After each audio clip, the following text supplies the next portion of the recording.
lang. Okay din. Ilang buwan lang. Oo, yung set visit ninyo ay mga nasa 5 months ago na yun. Averse? Oo, 6 to 5 months ago. Miss Carla, congratulations po. How are you feeling? Finally, lalabas na po itong Pamilya Blanco. Finally, lalabas na nga. Medyo long wait, no? Because we needed talagang timing na maganda. And of course, feeling ko it's God's perfect time. In God's perfect time, hinintay talaga namin and this is the perfect time for me. Ngayon, exciting. Oo, sobrang exciting na yung... Sobrang excited na ako sa 27 kasi... papalabas na nga. Nakakatawa kasi yung movie kaya wala na ako ibang sabihin. Hindi naman tubong movie na tatawa ka lang na parang wala na tayong maintindihan at baka naman ikasira na naman ang ulo natin pa uwi. Meron din tong pero panoorin nyo, total na doon naman kayo. Sinasabi po nila na kayo na po yung bagong comedy mom. Wala pa What can you say naman. about that? Wala pa, hindi pa natin napapatunayan yan. Oo. Pero harinawa, no? Kasi mas gusto ko yun. Dahil ay isa lang naman ang ibig sabihin. Ang ibig sabihin na ikaw ay nakakapagpasaya. Sa hirit mo kanina, sabi mo parang Pat or Pani is beautiful and delicious and all that. Ito ba yung image na gusto mong pangatawanan? Hindi naman to imahe. Ito talaga yung aking pagkatao. Isa akong malusog, mahilig kumain, pero masayahing tao, at patulungin din tayo. Kasi after this, meron ka namang barta, di ba? Meron, bar na po yun. Oh, Hindi ho baka, nakakatakot yun. Hindi, sabi ko bar na nga. Ba naman? Sige. Bar na nga, sabi ko bar na. Nag-take out ka pa ng dahon dyan. Nag-start ka na. Alam mo, ikaw? Nako, hindi pa tayo mag-start kasi kailangan natin munang hintayin na makalipad si Darna. Okay. Tama. Pero hintayin natin yun kasi yun naman ang akin talagang gusto kong maging dahil syempre hindi naman tayo pwedeng manguna-una. But of course, kung hindi man, malaman natin, no? Dahil we'll never know, tao na rin ang magpapasya, Panginoon ang magpapasya kung kailan lilipad si Barna. Ay, hindi pala nakakalipad si Barna. Ay, hindi. di Hindi. Ang bigat, di ba? Perfect ba itong mga movies mo na ito para sa Year of the Pig? Pig. Perfect! Perfect talaga. Kasi actually, I'm Year of the Tiger.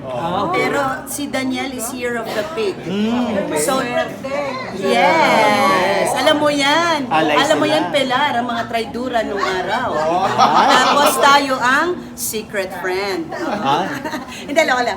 Okay, Year of the Pig is really my year na feeling ko kasi ang positive agad nung pa lang So maganda kasi ang combination talaga namin ni Daniel because ako I'm Year of the Tiger, si Daniel's Year of the Pig. Pero ganun pa man, wala namang masama na maniwala tayo dyan. Parang guidance natin yan, Pero syempre lahat yan ay dinarasal ko sa Panginoon. Dinasal ko lahat ito. And sinabi ko sa Panginoon, kung hindi ako deserving, hindi ko makikita lahat ito. And I think may ginawa akong mga pangyayari sa buhay ko noon na dumarating sa akin tong mga blessings na to ngayon. Clarify ko lang, may investment ka ba dito? Parang nasa husgado tayo kung makapag-clarify. Hindi. Ibig sabihin ba, may konti ka ba? Meron, konti lang, 250 pesos. Wow. Winave mo yung care. Hindi mo tiyan. Huwag na natin yan pag-usapan. Panoorin nyo na lang. Hindi naman mahalaga. Kung ano man ang blessing na matatanggap ko, siguradong maraming mabibless nito. Miss Carla, you also mentioned about Daniel Padilla na po. Well, marami na po nagsasabi sa kanya na parang may mga issues po na kung meron silang nag-propose na or something about Catherine. What can you say about that pagdating po sa love life? Let me just rehash po yung question po kanina. Well, exactly yung mga proposals na yun na dun sa Japan, hindi sila yun.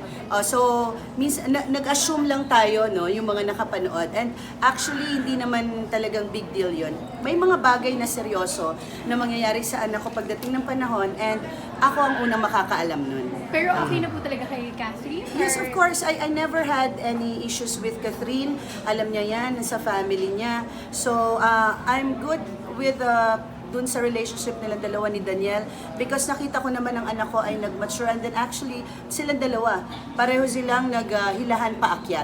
So wala akong pwedeng sabihin hindi maganda, diba? And of course bilang nanay, bago ko sabihin sa mga taong aking hinanakit o kung ano man ang kailangan ko maging komento kay Catherine at saka kay Daniel, mauna na yun sa bahay sa aking anak. Hindi tayo pwedeng maglaba ng maruruming damit natin sa social media because wala silang maitutulong lahat. Kung hindi, makikilaba lang din sila, diba? Miss Yung Carla, man- question lang Miss Carla. Kasi doon may proposal, lumabas po na parang unfollow. Unfollow.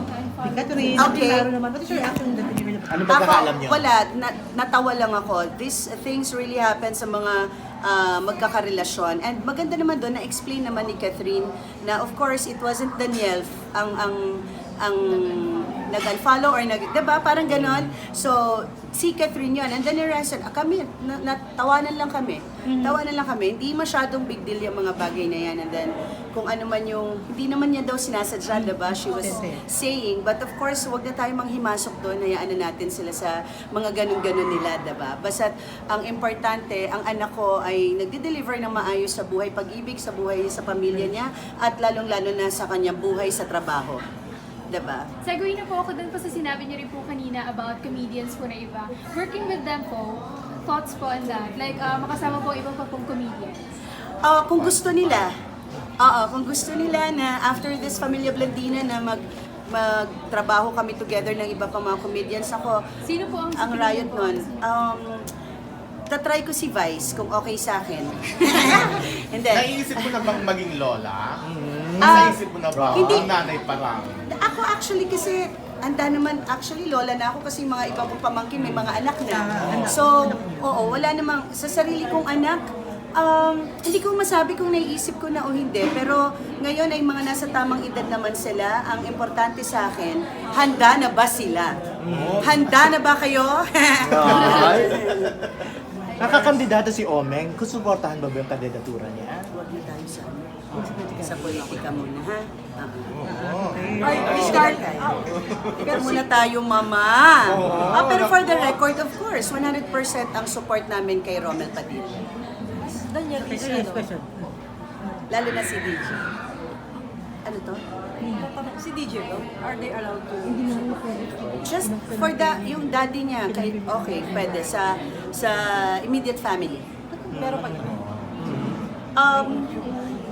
Pero agad din ni Daniel kung gusto niya mag-support. Pero alam ko wala siyang sinusuportahan sa ngayon ng mga kandidato. Kung hindi ang tanging tatay lang niya na si Romel Padilla. Ako marami akong sinusuport. Saan na nga ako support, hindi, pero huwag natin pag-usapan yung politiko. Ay! Attorney? Pero gumawa naman sa MBC si Daniel. Baka more than. Oo, kung talagang all-out support siya sa tatay niya. Kasi ang sarap din, di ba, na bisitahin niya kung saan naglilingkod yung tatay niya. Kasi si Romel naman ay bukal ngayon dun. Board member siya ng 1st District. Pero true na nagpapalamig siya. Ha? True na nagpapalamig siya. Nagpapalamig? Ano May yung, pinagdadaanan ba si Daniel? Yung totoo na. ano yung nagpapalamig? Kung may Papalamig. Kumbaga nagbibigay ng space. Si Daniel ay hiningi niya sa Star Cinema actually sa mga boss niya sa ABS ang buong February ng pagre-relax. So ngayon, bakasyon, kasama si Catherine, yun lang ang pwede kong sabihin. Bumalik sila si Catherine. Yes. And then pagbalik, pupunta naman siya sa ibang bansa, kasama naman yung kapatid niya si Carlito, and then yung daddy ni Carlito na si Naldi Padilla, at saka yung isang pinsan ko na si Marco. So talagang ibabakasyon niya yung buong Feb, dahil after that March, mag-expect tayo ng 2 pelikula. Na ganun. Yan yung with Charo. Mag-expect lang muna tayo. Expect. So, serye po, wala. Wala pa.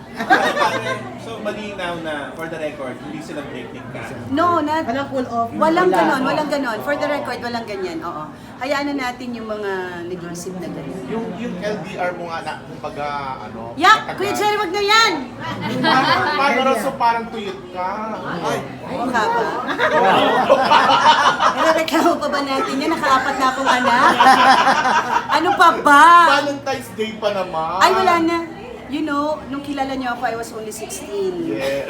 Buong 20s nanganak lang ako, diba? So, 30s, nagpalaki ako ng mga anak. Ngayon ako'y 44, relax na ako.